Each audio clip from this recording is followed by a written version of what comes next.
央行的信用管制豁免条款出炉，上个月央行规定了购物贷款的成数，即日起有更新条款内容。如果是因继承而取得的房屋不计入本规定的房屋数，所以还是可以适用首购条件。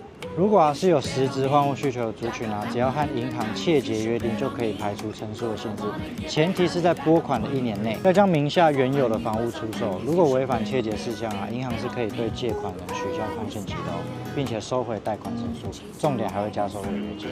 怎么感觉政策一直改来改去的？你在说什么大实话？